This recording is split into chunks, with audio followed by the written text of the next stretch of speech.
சங்க இலக்கியத்தில் இடம்பெற்ற ஊர். சோழர்களுக்கும் பாண்டியர்களுக்கும் நடுவில் உள்ள சிற்றரசு. அழிந்தும் அழியாமல் இருக்கும் கோயில்கள். பெண்டாட்டின்றது ஆண்களுக்கான பெயரா சோழர்கள் ஆட்சி காலத்துல இருந்திருக்கு. காளாமுகம் என்னும் தீவிரமான சைவ மரபு. விமானத்தின் பாகங்கள். சிவலிங்கத்தை தூக்கி செல்லும் சிவபெருமான். இந்த கேள்விகள் அனைத்துக்குமான பதில் தாங்க இந்த காணொளி. வாங்க போலாம். ஹாய் ஃப்ரெண்ட்ஸ், நான் உங்கள் கணேஷ் ராகவ். இன்னைக்கு நம்ம புதுக்கோட்டை மாவட்டத்தில் கொடும்பாளூர் அப்படின்ற ஒரு ஊரில் இருக்கோங்க. ரொம்ப பழமையான சிறப்பம்சங்கள், வரலாறு அப்படின்னு பல பொக்கிஷங்கள் கொட்டி கிடக்கிற ஊர் தான் இந்த ஊர். இந்த ஊர் சங்க தமிழ் இலக்கியமான சிலப்பதிகாரத்தில் இடம்பெற்று இருக்கு. அது மட்டும் இல்லாமல் சோழர்கள் ஆட்சி புரிந்து வந்த ஊர். இந்த ஊரில் இருக்கிற கோயில்கள், அந்த கோயிலில் இருக்கிற முக்கியத்துவம், வரலாறு, சிற்பக்கலை, அது எல்லாத்தையும் நம்ம இந்த காணொலியில் தெரிஞ்சுக்க போகிறோம். வாங்க போகலாம். கொடும்பாளூர். இந்த கொடும்பாளூர் மிக பழமையான ஊருங்க. புதுக்கோட்டை மாவட்டத்தை சார்ந்த ஊர். புதுக்கோட்டையிலேருந்து 40 கிலோமீட்டர் தள்ளியும் விராலிமலையிலேருந்து 10 கிலோமீட்டர் தள்ளி இந்த ஊரானது அமைந்திருக்கு. புதுக்கோட்டை மணப்பாறை ரோடு, மெயின் ரோடுக்கு 1 கிலோமீட்டர் தொலைவில் இந்த ஊரானது உங்களுக்கு அமைந்திருக்கு. இந்த ஊர் சங்க இலக்கியமான சிலப்பதிகாரத்தில் இடம்பெற்று இருக்கிற ஊருங்க. சோழர்களுடைய தலைநகரான உறையூருக்கும் பாண்டியர்களுடைய தலைநகரான மதுரைக்கும் நடுவில் இருக்கிற ஒரு ஊர். இந்த ஊர் பெருவழி அப்படின்னு இதை குறிப்பிடுறாங்க. இந்த ஒரு ஊரை வேளிர், அதாவது சிற்றரசர்கள், வேளிர் சிற்றரசர்கள் ஆட்சி செய்து வந்திருக்காங்க சோழர்களுக்கு கீழே. அது மட்டும் இல்லாமல் இந்த கொடும்பாளூர் ஊர் பெரிய புராணத்திலையும் இடங்கழி நாயனாருடைய புராணத்தில் இந்த ஊரை குறிப்பிட்டிருக்காங்க. இவ்வளவு சிறப்புகள் இந்த ஊரில் இருக்குது. இந்த ஊரில் நம்ம 3 இடங்களில் போய் பார்க்க போகிறோம். என்னென்ன அப்படின்னு கேட்டிங்கன்னா, முதல்ல முசுகுந்தேஸ்வரர் கோயில், அடுத்து மூவர் கோயில், ஐவர் கோயில்னு 3 இடங்களுக்கு நம்ம போய் பார்க்க போகிறோம். அந்த இடங்களை பற்றி தெரிஞ்சுக்க போகிறோம். இந்த இடத்துக்கு நம்ம வந்துட்டோங்க. முதல்ல இருக்கிறது முசுகுந்தேஸ்வரர் கோயில். இங்கே கோயிலுக்கு இடது பக்கத்தில் ஒரு மிகப்பெரிய ஒரு மண்டபம் மாதிரி இருக்குது. வெளியே 2 சிம்மத்தூண்கள் பெருசா இருக்கு. அது மூடி இருந்தது. அது என்னன்னே நம்மளுக்கு தெரிய வரல. அங்கிருந்து நம்ம கோயிலுக்கு போனோங்க. கோயிலுக்கு போன உடனே நந்தி பகவான் இருந்தாரு. அவருக்கு ஒரு மண்டபம் இருக்குங்க. அடுத்து முன் மண்டபம். இந்த மண்டபத்தில் போனீங்கன்னா வலது பக்கத்தில் அம்பாள் சன்னதி. இந்த அம்பாள் சன்னதி விஜயநகர ஆட்சி காலத்தில் கட்டப்பட்டிருக்குங்க. இந்த மண்டபமும் அப்போ தான் கட்டப்பட்டிருக்கு. அடுத்து சுவாமி சன்னதி இருக்குங்க. இங்கே கோயில் ரொம்ப மேக்சிமம் மூடி தான் இருக்கும். இங்கே இருக்கிற நம்பருக்கு கான்டாக்ட் பண்ணிங்கன்னா அவங்க திறந்து விடுவாங்க. சுவாமி சன்னதிக்கு, இந்த மண்டபத்துக்கு இடது பக்கத்தில் ஒரு பிரம்மாண்டமான கிணறுங்க.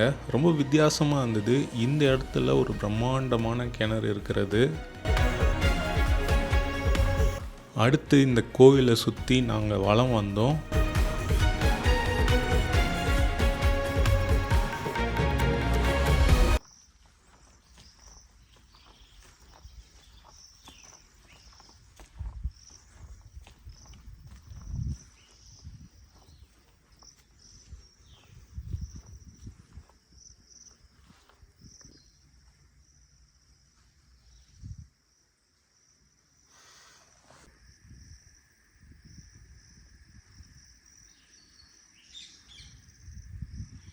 இந்த கோயிலில் ஒரு சுவாரஸ்யமான கல்வெட்டு குறிப்பு இருக்குது. இந்த கோயிலுடைய வரலாற்றை, அந்த கல்வெட்டை பற்றி நம்ம தெரிஞ்சுக்கிறதுக்கு முன்னாடி தெரிஞ்சுக்கலாம். இந்த கோயிலில் இருக்கிற கல்வெட்டு குறிப்புகள் படி இந்த கோயிலை 10ஆம் நூற்றாண்டில் பராந்தக சோழருடைய ஒரு தலைமை அதிகாரியான மகிமாலய இருகுவேல் அப்படின்றவர் கட்டியிருக்காருங்க. அப்போது இந்த இடத்துக்கு திருமுதுகுன்றம் அப்படின்னு பேர் இருந்திருக்கு. இங்க இருக்கிற சிவபெருமானுக்கு திருமுதுகுன்றமுடைய நாயனார் அப்படின்னு பெயர் சூட்டப்பட்டிருக்கு. அதுக்கப்புறமா தான் பார்த்தீங்கன்னா அம்பாள் சன்னதி, முகமண்டபம்லாம் விஜயநகர ஆட்சி காலத்தில் இதெல்லாம் கட்டப்பட்டிருக்கு. அதுக்கப்புறமா குலோத்துங்க சோழருடைய கல்வெட்டு குறிப்புகள் அதெல்லாம் இங்கே இருக்குது. இங்கே ஒரு கல்வெட்டு குறிப்பு, சுந்தர சோழருடைய கல்வெட்டு குறிப்பில் பெண்டாட்டி அப்படின்னு குறிப்பிடப்பட்டிருக்கு. ஆனால் இவங்க பெண்டாட்டின்னு குறிப்பிடுறது அவருடைய மனைவியில். பெண்டாட்டின்றவங்க யாருன்னா பெண்களை போல வேலை செஞ்சு சமைக்கிறவங்க, அவங்கள பெண்டாட்டி அப்படின்னு குறிப்பிட்டிருக்காங்க. அதாவது அவருடைய சமையல்காரரை பெண்டாட்டி அப்படின்னு குறிப்பிட்டிருக்காங்க. அந்த காலகட்டத்தில் பெண்டாட்டின்றது சமையல் வேலை செய்கிறவங்க, பெண்களை போல் சமையல்காரர்களை பெண்டாட்டின்னு அழைச்சிருக்காங்க. போர் நேரங்களில் வீரர்களுக்கு உரிய உணவினை சமைக்கிறவங்க, இன்னும் இங்கே அரண்மனையில் சமைக்கிறவங்க, இந்த சமையல் வேலை செய்கிறவங்கள எல்லாருமே பெண்டாட்டின்னு அந்த காலகட்டத்தில் அழைச்சிருக்காங்க சோழர்கள் ஆட்சி காலத்தில். இப்போ பார்த்திங்கன்னா மனைவியை பெண்டாட்டி அப்படின்னு அழைக்கிறது வழக்கமாயிடுச்சு. ஆனால் அந்த காலகட்டத்தில் பெண்டாட்டின்றது சமையல்காரர்கள். இந்த தகவல் ஒரு அரிய தகவலாக இருந்திருக்கும் அப்படின்னு நினைக்கிறேன். அடுத்து நம்ம போகிற இடம் மூவர் கோயில். மூவர் கோயில்னு சொல்கிற 2 கோயில் தான் இருக்குது அப்படின்னு கேட்டிங்கன்னா 3 கோயில்கள் இங்கே இருந்துருக்குங்க. இப்போ 2 தான் இருக்குது. ஒரு கோயிலோடைய அடித்தளம் மட்டும் இருக்குங்க. இந்த கோயில் 10ஆம் நூற்றாண்டில் பூதி விக்ரமகேசரி அப்படின்ற வேளிர் மன்னர்னால கட்டப்பட்டிருக்கு. சோழர்களுக்கு கீழே இருந்த ஒரு சிற்றரசர் இவர் ஏன் 3 கோயில் கட்டினார்னா, அவருடைய மனைவிகள் 2 பேர் பேரில் இந்த 3 கோயில்களை கட்டியிருக்காரு. அவர் பேர் பூதி விக்ரமகேசரி, வரகுணவதின்னு ஒரு மனைவி, கரளை பிராட்டின்னு இன்னொரு மனைவி. இந்த கோயில்கள் இப்போ இருக்கிற 2 கோயில்களுடைய பேர் என்னன்னா வரகுணேஸ்வரம், விக்ரமபூதீஸ்வரம் அப்படின்னு 2 கோயில்கள் இருக்குது. அது மட்டும் இல்லாமல் இவங்களுடைய மகன்கள் பேரும் இங்கே குறிப்பிடப்பட்டிருக்கு. பராந்தகவர்மன், ஆதித்யவர்மன்னு அவங்களுடைய மகன்களுடைய பேரும் இங்கே குறிப்பிடப்பட்டிருக்கு. இன்னும் இந்த கோயிலில் இருக்கிற ஒரு சிறப்பம்சம் என்ன அப்படின்னு கேட்டிங்கன்னா, இங்கே ஒரு கல்வெட்டு குறிப்பு இருக்குது. இங்கே மல்லிகார்ஜுனன் அப்படின்றவருக்கு இங்கே ஒரு மடம் எழுப்பி கொடுத்துருக்காங்க. யார் அவர் அப்படின்னு கேட்டிங்கன்னா ஒரு குழுவோடைய தலைவர். என்ன குழு அப்படின்னு கேட்டிங்கன்னா காளாமுகம் அப்படின்னு சைவத்தில் ஒரு பிரிவு இருக்குங்க. சைவத்தில் பல பிரிவுகள் இருக்குங்க. அதில் வீர சைவம், பாசுபதம், காபாலிகம், காளாமுகம், பைரவம் அப்படின்னு பல விதமாக சைவத்தில் பிரிவுகள் இருக்குது. அதில் இந்த காளாமுகம் ரொம்பவே தீவிரமாக இவங்க சிவபக்தியில் இருப்பாங்க. இவங்களுடைய பழக்க வழக்கங்கள், வழிபாட்டு முறைகள் அது எல்லாமே ரொம்ப தீவிரமாக இருக்கும். இவங்களை பற்றி ராமானுஜர் கூட அவர் குறிப்பிட்டிருக்காரு. இவங்க ரொம்ப தீவிரமாக பூஜை பண்ணுவாங்க அப்படின்னு சொல்லிட்டு. இந்த காளாமுகம் மரபியும் காபாலிகம் மரபியும் இணைத்து பார்க்குறாங்க. ஏன்னா ரொம்பவே அவங்க தீவிரமாக இருந்தாங்க அப்படின்னு சொல்லி. ஆனால் காபாலிகம் வேற, காளாமுகம் வேற அப்படின்னு சொல்லப்படுது. இந்த காளாமுகத்தை சார்ந்த ஒரு தலைவருக்கு இங்கே மடம் எழுப்பி கொடுத்துருக்காங்க. அது மட்டும் இல்லாமல் நிறைய கிராமங்கள் தானமாக கொடுக்கப்பட்டிருக்கு. ஏன்னா 50 காளாமுகத்தை சார்ந்தவர்கள், காளாமுகர்களுக்கு உணவளிக்கிறதுக்காக தினமும் 50 பேருக்கு உணவளிக்கிறதுக்காக அந்த கிராமங்கள் தானமாக கொடுக்கப்பட்டிருக்கு. இதெல்லாம் இங்கே இருக்கிற கல்வெட்டு குறிப்புகள். அது மட்டும் இல்லாமல் இந்த கோயிலில் இருக்கிற சிவனுடைய அம்சங்கள், சிவனுடைய உருவங்கள் காளாமுகத்தில் இருக்கிறவங்க மட்டும் வணங்குவாங்க. அதை நீங்கள் வேறு எந்த கோயிலையும் பார்க்க முடியாது. அந்த மாதிரியான சிவனுடைய சிற்பங்கள் இந்த கோயிலில் இருக்குது.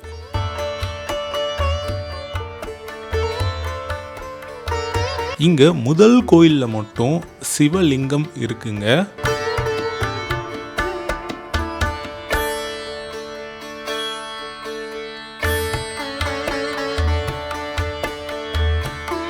அடுத்த கோயில் வெறுமையாக தான் இருக்குது. நம்ம உள்ளே போய் இந்த கோயில் விமானத்தோடைய உட்புறத்தை நம்ம பார்க்குறோம். வெற்றிடமாக தான் இருக்குது. நிறைய பேர் இந்த இடங்களை இதை பார்த்துட்டு கோபுரம் அப்படின்னு சொல்லுவாங்க. ஆனால் இதற்கு பெயர் விமானம். விமானம் சுவாமி இருக்கிற, இப்போ சிவலிங்கம் மூலவர் இருக்காருன்னா அந்த கர்ப்ப கிரகம் இருக்கிற அந்த கட்டிடம் பெயர் விமானம்ங்க. எப்படி உடலில் 6 பாகங்கள் இருக்கோ அதே மாதிரி இந்த விமானத்துக்கும் 6 பாகங்கள் இருக்குது. அந்த பாகங்கள் என்ன அப்படின்னு கேட்டிங்கன்னா, முதல் பாகம் அதிஷ்டானம், இது கீழ்ப்பகுதி, இதுதாங்க மொத்த விமானத்தையும் தாங்குது. அதுக்கு மேலே பித்தி, பித்தின்றது சுவர். இந்த சுவரில் கோஷ்டமூர்த்திகள் இன்னும் பல வேலைப்பாடுகள் இங்கே இருக்குங்க. அதுக்கு மேலே ஒரு உடலுடைய தோல் பகுதி அப்படின்னு சொல்லலாம், பிரஸ்திரம். அதுக்கு மேலே கழுத்து பகுதி கிரீவம், கிரீவத்துக்கு மேலே சிகரம், சிகரத்துக்கு மேலே கலசம், ஸ்தூபி அப்படின்னு சொல்லுவாங்க. இப்போ உங்களுக்கு நல்லா தெரிஞ்சிருக்கும், சுவாமி கருவறைக்கு மேலே இருக்கிற அந்த கட்டிடக்கலைக்கு பேர் விமானம்ங்க. கோபுரம் கிடையாது, விமானம் உள்ள வெற்றிடமாக இருக்கும். இந்த 2 கோயிலில் இருக்கிற விமானத்தில் இருக்கிற சிற்பங்கள் என்னென்ன அப்படின்றத நம்ம பார்க்கலாங்க. துவார பாலகர்களை பார்க்குறீங்க.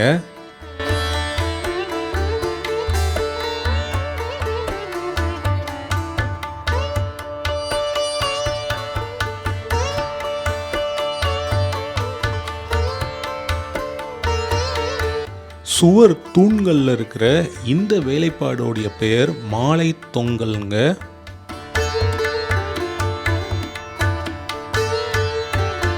சிவபெருமான் அம்பாலோட அமர்ந்த கோலத்தில் இருக்காருங்க.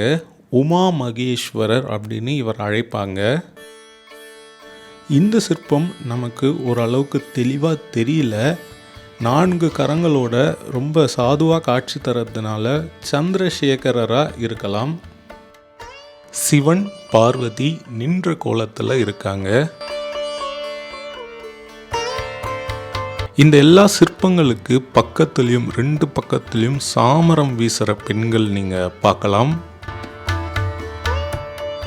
ரிஷபத்து மேலே கை வைத்து சாய்ந்தா மாதிரி கங்காதரர் இங்கே இருக்கார். அவருடைய அந்த தலை முடி அவ்வளோ, அந்த மகுடம் அவ்வளோ அழகாக செதுக்கப்பட்டு அவ்வளோ அழகாக காட்சி தருது. இவர் காலாந்தகர், காலனை வதம் பண்ணுற மாதிரி காட்சி. அவருடைய கண்கள் பாருங்க, அப்படியே வெளியே வரா மாதிரி கோவத்தில். அதுவும் இல்லாமல் அவருடைய முக அமைப்பு கொஞ்சம் சிரிச்சா மாதிரி இருக்குது. காலன் ரொம்ப பீதி அடைந்த மாதிரி ஒரு முகம். இது திரிபுராந்தகர், திரிபுரத்தை வதம் பண்ண அந்த காட்சி. கையில் வில் இருக்கு பாருங்க. வீணாதரர் கையில் வீணை ஏந்தி இருக்காருங்க.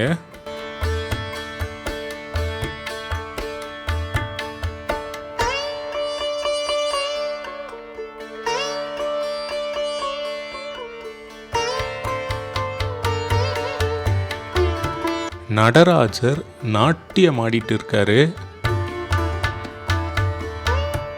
கஜ சம்ஹாரர், ரிஷபாரூத அர்த்தநாரீஸ்வரர் ரிஷபத்து மேலே கை வச்ச மாதிரி அர்த்தநாரீஸ்வரராக காட்சி தராரு. ரிஷபம் உடைந்திருக்கு, கொஞ்சம் சிதலமடைந்திருக்கு இந்த சிற்பம். யானை மேலே காட்சி தர்ற இவர் முருகப்பெருமானா இருக்கோங்க.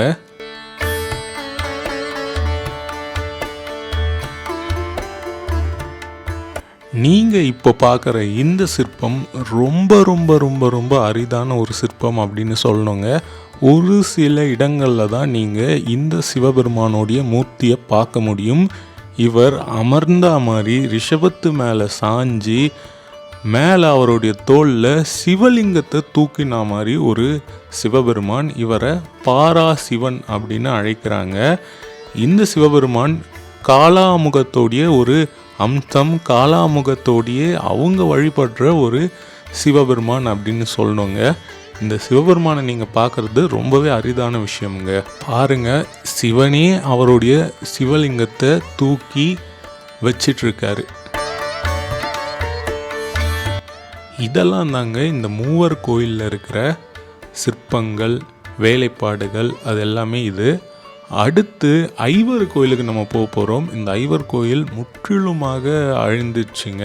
ஐவர் கோயில் இங்கே இந்த மூவர் கோயிலுக்கு வலது பக்கத்தில் கொஞ்சம் தூரம் வெளியே நடந்து போனோம்.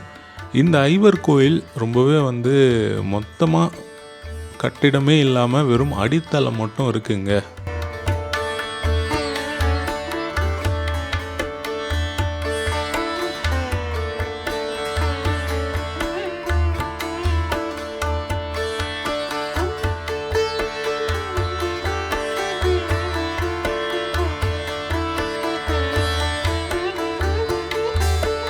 பார்த்துருப்பீங்க இந்த கொடும்பாலூரில் இருக்கிற அற்புதமான 3 கோயில்கள். அது மட்டும் இல்லாமல் இந்த ஊருக்கு பின்னாடி இருக்கிற வரலாறு, சிறப்பம்சம், இந்த கோயிலோடைய கட்டிடக்கலை, சிற்பக்கலை, இதை பற்றியான முழு விவரங்களும் உங்களுக்கு தெரிய வந்திருக்கும்.